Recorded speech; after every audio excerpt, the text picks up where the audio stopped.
Wow. Amazing, amazing. And that's the German technology. So where were the Germans getting the technology from? The Greys or the things that fell from they shot down from the sky? Reverse engineering. They reverse engineered. So I would imagine a lot of these sightings, why they didn't want to talk about it, is because they knew it was the German technology. And they didn't want to frighten us that the Germans, especially during the time around the war, or even after the war, that the Germans had this technology that looked like extraterrestrial. That would even scare us more than extraterrestrials coming here. In their opinions. In their opinions. In their opinions, well, I guess right after the war, you know, people suffered harshly, especially in Europe. They put all their effort into rebuilding all their cities and rebuilding their lives and, you know, pulling themselves back up again. So the last thing they wanted to hear is the Germans still had this technology. And of course, we all know that a lot of the Hitler regime, the top people, they got the clear pass to escape, and so they probably continued to work on this technology. Thanks to like the Vatican. Yeah, from the Vatican, obviously, and they're all in Hollywood now, and California, and around the world. But they have developed a lot of this technology that I guess the average person maybe sees in a sighting, and that's why they completely debunk it, because not so much that it's being extraterrestrial, but that it's being their own, and we're more afraid of our own, I think, than we are of any ETs coming down, because I think a lot of people, after watching a lot of videos and getting a lot of emails from our fans, a lot of people feel like they're benevolent and they're going to help us, and we don't feel. I don't get that from the senses from the people who write to us that other countries are here to help us. It's sort of like we're in the scarcity consciousness, and the battle is going to begin over the oil and over the food shortages, and now with the swine flu and all that stuff coming in.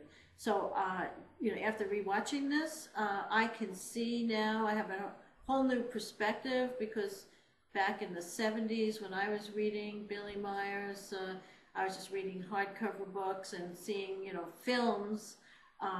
One of the things that confused me is the way it bounces around, and this was sort of explained now with the electromagnetic field and how it sort of like floats, and it takes that bouncing, because it almost looked that it was fictitious, it was fake. But there's many videos that you uploaded, Justin, on our site now, or that they can see.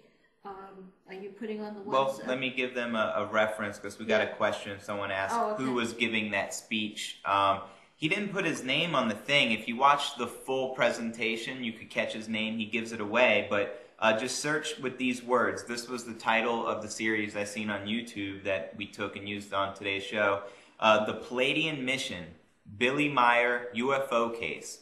And it's a 12-part series. And this is actually a guy who studied with Billy Meier, became friends with him, got really close with him, and on his own spiritual journey to get, not so much the messenger information, but the message itself. And that was his whole target. So he had a lot of enlightening information about the whole case. He got to use his video camera and see all the photos from Billy Meier, and just knows an abundance of insider information. So I recommend this to everybody. The series that you're talking about, that was his story. It was an investigative reports thing, and it was I think 10 parts. We watched it the other night. And to get the full story, if you still don't know who Billy Meier is, it's definitely worth watching that, because as you mentioned, they have the teams in place, with the budget and the time. They really look at all the photos of Billy Meiers. They take the metal samples, which he claims he got from another planet because it's not the Earth-like metal. And they do all these tests, and they couldn't debunk them in any way. They had to agree and say, look, these photos are real. There's no way he could have possibly created this. And then the sounds, the electromagnetic fields with the light, and just everything pointing, saying, yeah, this guy is for real. And especially in the 70s, I think it was like 1975 or 78 or something like that. He just had a regular camera that he showed us. He didn't have access to the computer technology that we have today to splice and cut. And so they had digital photography experts using the state-of-the-art equipment at that time, showing that these photographs of Billy Meier were about the most authentic photographs that they have ever seen. And then they even did some tests with some fake ones that would look real, that sort of gave the impression of looking real from just a regular photograph. And I guess under the infrared or whatever that under those tests, you can see that it was solid, it wasn't hollow, you could see that it was actually a fake. So under all the scrutiny at that time, those, and even till today, I believe it still stands up today. The Billy Meiers is the one that stumped everybody because it's been under such scrutiny. Like you said, George Adamski was another person that came out with the sightings and the people they say, the woman that came from Venus, and he has a whole following. But what you're finding out now is they were actually the Germans and the Brazilians using the Brill technology. So very interesting. The Pleiadians are giving a message of always love and light, and they're here for our spiritual development. The person, I believe his name might be Roger or something, I was doing some research, but I totally forgot his name behind that you're asking, the person asking the question. But he worked alongside Wendell Stevens a lot, who has published a lot of Billy Meier's work and done a lot of that original investigation with the team. But this particular gentleman is focusing a lot on the spiritual, where Wendell didn't get into the spiritual because at the time, I guess, might have been like a conflict. Didn't want to bring that into religion and all into the politics of this thing. So, they both are very well respected, Wendell Stevens even till today, and this person's work, I would suggest everyone to just look a little deeper into it if you want to see the nuts and bolts of what might be real, and a real message from the Pleiadians that are coming out.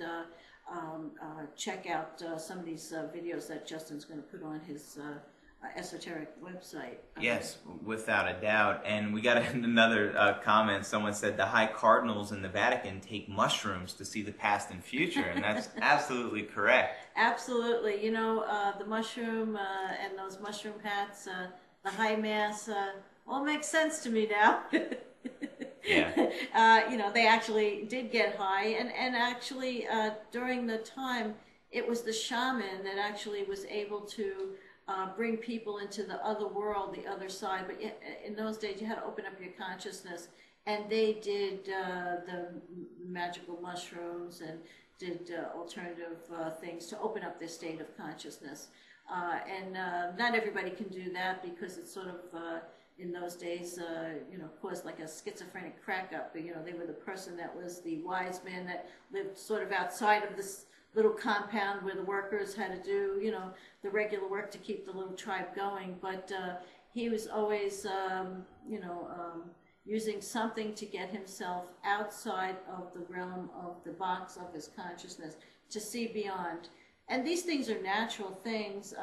When they talk about, like in the Bible, manna from heaven. The holy manna. The holy manna was the mushrooms, the little mushrooms that come from the dew that give you a little buzz or a high that exceed